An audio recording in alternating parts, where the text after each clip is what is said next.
Donc on est content de vous accueillir ici sur ce site, sur ce promontoire au bord du lac Léman, ce grand lac qui sépare la France de la Suisse.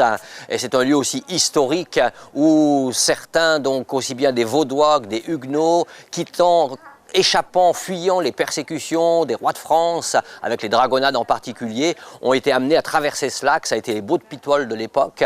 Donc ils ont quitté les rives de France derrière moi et ils ont rejoint sur ma droite les rives de la commune de Prangin où une stèle a été érigée qu'on ira voir tout à l'heure. Et donc c'est un des épisodes qu'on trouve dans ce livre que j'ai écrit qui s'appelle Les prophètes protestants, où là on évoque tout ce mouvement prophétique cévenol qui a commencé donc dans les Cévennes et dont les responsables, des leaders qui étaient des prophètes, donc ont été invités cordialement par le roi de France à quitter le pays avec leurs biens et leurs familles, ce qui était interdit par la réglementation française.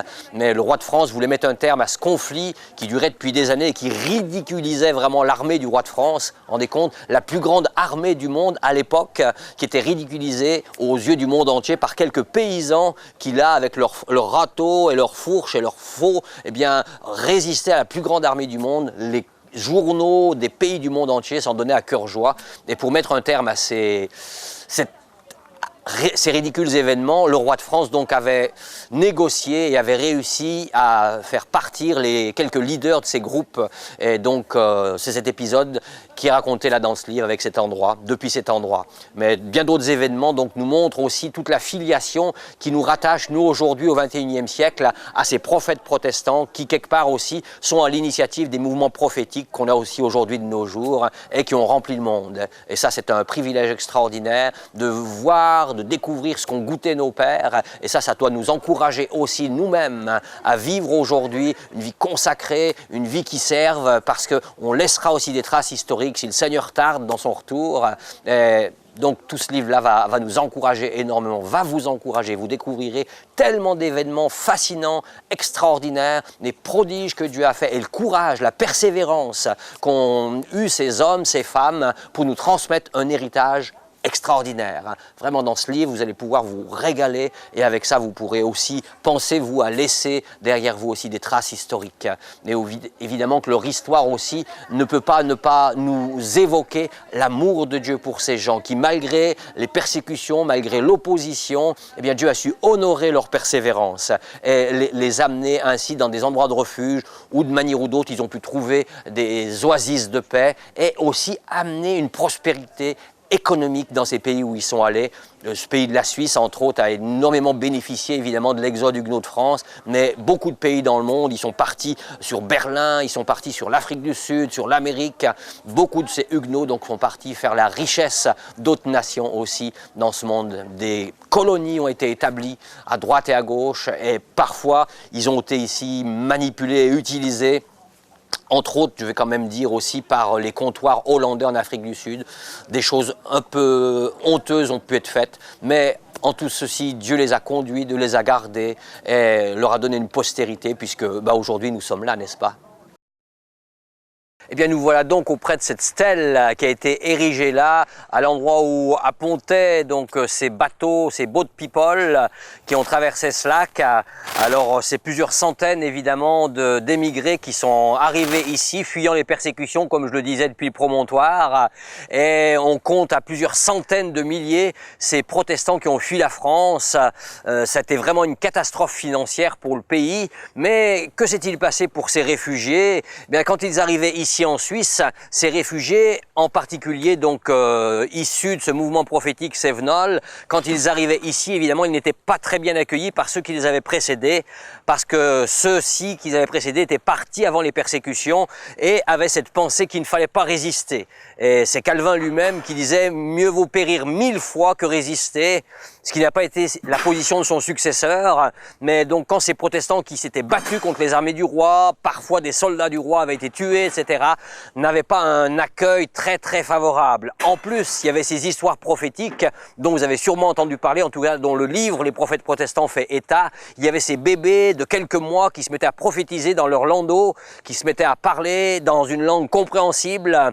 Ils s'asseyaient dans leur landau et commençaient à dire « mais attention, les soldats du roi arrivent pour vous chasser chasser, pour vous tuer. Ils arrivent par le chemin du Moulin Sec et attendez-les au croisement de la Croix. Tendez-leur une embuscade, je les livre entre vos mains. Imaginez ce message incompréhensible, même aujourd'hui. Moi, j'ai du mal à comprendre intellectuellement comment Dieu pourrait permettre des choses pareilles. Cependant, les hommes qui ayant entendu ce message de ces bébés, étant allés voir, se sont rendus compte que ces soldats étaient là, ils arrivaient.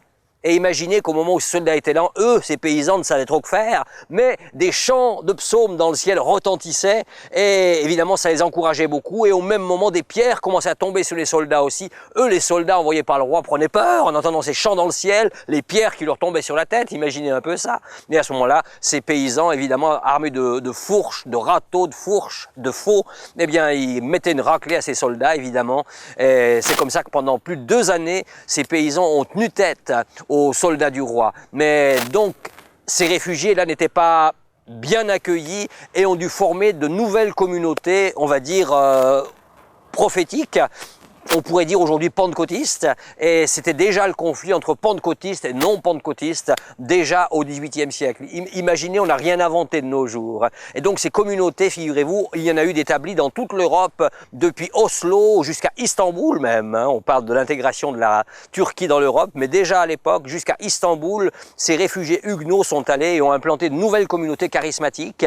Et plusieurs d'entre eux d'ailleurs sont partis ensuite aux États-Unis. Ils ont été les pères de ce qu'on appelle les Quakers aujourd'hui. Alors on ne connaît pas forcément, mais dans ce livre on fait référence à ces Quakers qui ont été aussi un mouvement pentecôtiste issu directement de ces Huguenots.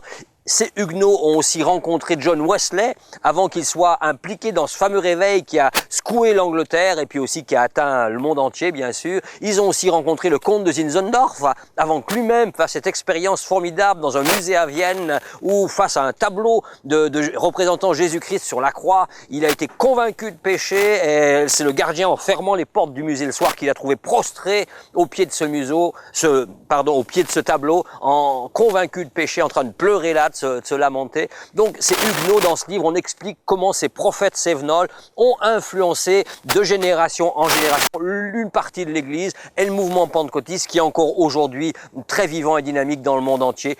On pense parmi les églises qui se développent le plus, au milieu d'autres églises évangéliques, bien sûr, qui sont florissantes également. Mais ce mouvement prophétique est vraiment très extraordinaire. Avec ce début tout feu tout flamme, il y avait dans les Cévennes des centaines de prophètes, des villages entiers avec des écoles prophétiques. En 1706, dans un village au sud des Cévennes, il y avait un rassemblement comme une école de prophètes qui était là établie. Et aujourd'hui, on invente des écoles de prophètes, mais ça existe depuis bien longtemps.